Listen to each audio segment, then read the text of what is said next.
Ay, si Mrs. Teba, Oh. nanghingi ng umo ko eh. Oh. Sabi niya sa akin, ha, nanghingi ka doon sa katatay na gamit. Bato mo. Bato mo. Ito, maghingi ka katatay kahit isa lang. Walang problema. Ha? Walang problema.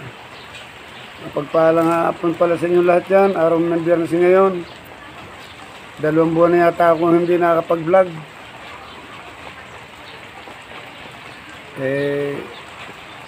Ngayon naisip kong mag-vlog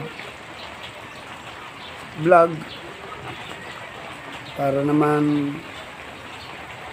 kahit pa paano may makita kayo sa ating YouTube na masabi natin na kahit pa paano nakapag-vlog si Tatay Lagalag. Para sa may share ko lang ang ating content ngayon ay kaya ano ko pa lang, katataas ko pa lang manggamot. May 2 pasyente tayo dito eh. Yung isa is natao. Yung isa naman may gout sa katawan. Sabi ko nga, magagamot naman natin yan eh. Basta bumalik lang pag Biyernes. Ngayon dito maulan. Ba't may bagyo? So, ang ating purpose ngayon, pagkatapos kong nga manggamot, binabayaran ako. Hindi ko nga tinanggap. Alam niyo naman ayaw kong ayaw kong tumanggap pagdating sa spiritual. Ayaw kong tumanggap. Ayaw ko nang usapin pera pagdating sa spiritual. Hindi ko tulad ng iba dyan dahil sa donation. Di ganun din yun. Donation, limos, abuloy, pera din yun eh. Pero sa akin hindi. Kasi pag ikaw ay nasa spiritual, maraming pumasok sa spiritual na vlogger na hindi alam to. O ngayon, makinig kayo. Baka kasi kaya kayo namimira dyan sa spiritual, hindi nyo alam kasi ang pupuntahan nyo. Kala ko kasi magagaling na kayo spiritual eh. Yung pala, nagaling-galingan lang. Ang spiritual, pag ginamitan mo na pagkakakitaan sa pera yan, eto tandaan mo ha, itatak mo sa 2 mata mo. Kapag ikaw ginamit mo ang spiritual para magkapera ka, magiging masaya ka kasi magkakapera ka. Ibig sabihin yan, hindi mo talaga alam. Wala kang alam talaga sa spiritual. Kasi kung may alam ka sa spiritual, dapat may takot ka sa Diyos. Pag may takot ka sa Diyos, bakit mo ginagawang negosyo? Yung iba nga dyan, naging mansyon na ang bahay. Milyon ang kinita. Pag upo mo pa lang dyan sa upuan nila, may 5,000 na agad na charge fee. Kita mo, lupit O ngayon, kasi nga hindi nila alam ang mangyayari sa kanila. Ito, tandaan mo ha, pag ikaw ay hinagupit, sisingilin ka lahat na siningil mo sa spiritual, sisingilin ka rin. Pag siningil ka, ito, mangyayari sa iyo. Lahat ng kinita mo dyan, magkakaroon ka ng pagsubok sa buhay. Doble ang mawawala sa iyo. Tandaan mo yan.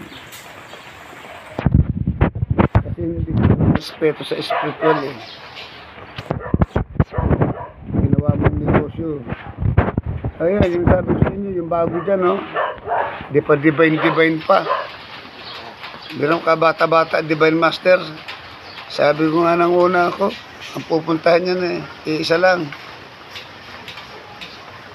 Pupunta ka rin, magbebenta ka rin. O ngayon, yan na, nagbebenta na. limos daw, limos. Di ganun din. Kaya ako simula't-simula, alam ko na hindi ako magpapabayad at hindi ko magninegosyo at hindi ako magbebenta ng ano pa man. Dahil alam ko common sense lang, dapat alam mo yun Kung di mo alam yun, tanga.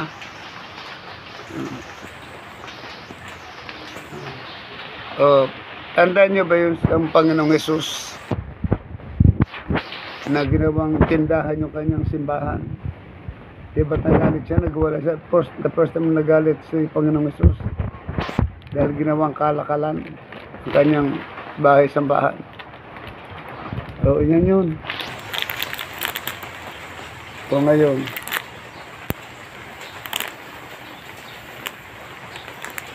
bumibilip kayo, tumahanga kayo dahil yumama na. Huwag kayong mag-alala. Tatandaan mo, ang iniipon mo dito sa lupa, kung mansyon ang bahay mo dito sa lupa, dun sa itaas, tinan mo, baka barong-barong wala ka pa. Gumawa ka dito ng para sa kabutihan sa tao. Diba sabi, ibigay mo ang iyong karangyaan kung gusto mong masunod ang kalooban ng Diyos. Yeah. Dito tayo, tama lang tayo, hindi naman tayo mahirap, hindi naman tayo mayaman. So, andito pa rin tayo sa spiritual.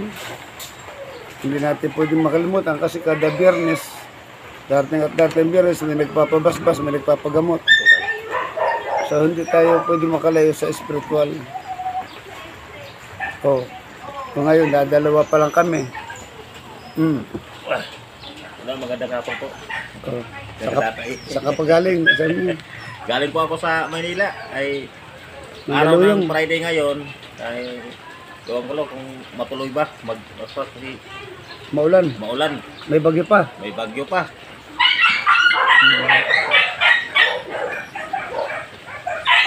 So ayan, para sa ating mga kautol, puti na pala mga buhok ko. So, ang inyong lingkod, 62 years old na. Tatay lagalag pa rin. So hanggang dito na lang tayo. Shout out sa mga viewers at saka subscriber. Salamat pa rin hanggang ngayon. Tinatangkilik nyo pa rin mga dating upload ko. At nakikita ko pa rin mga comment yan. Maraming salamat sa inyo lahat.